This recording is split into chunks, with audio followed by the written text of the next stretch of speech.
How was I called to be a Sister of Providence? I was working in an insurance company in downtown Chicago, and I was perfectly satisfied with my work there. And about the time I was 35, I started to feel some rumblings inside of me. I really don't know how to describe them beyond rumblings and thinking about what the future held and things like that. And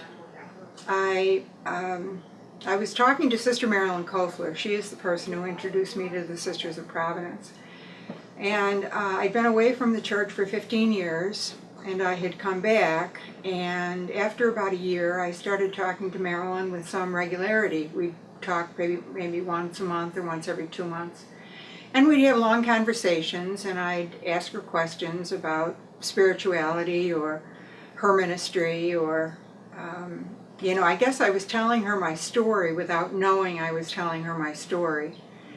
And so that moved on for maybe about 2 or 3 years, and I was at Mass at 7:30 in the morning at Church of the Holy Spirit in Schaumburg, Illinois, and I had read a story about a sister and had seen a story with a picture that the sister was walking up an aisle to take final vows. And I knew this woman. I didn't know her personally, but I knew of her.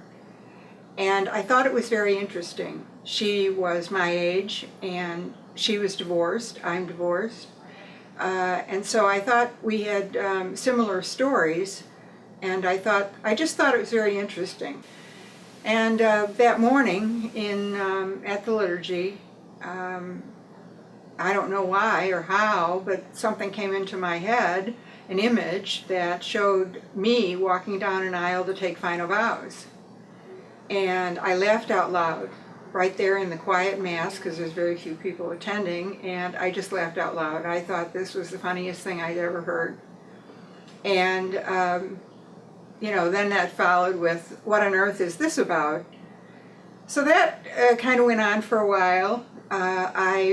I thought about it for a couple of days, and I thought, I'm just going to let this be. I have to wait till Mark is out of college, and that's 2 years from now, so I can't really do anything. So that gives me a lot of time to wonder about this.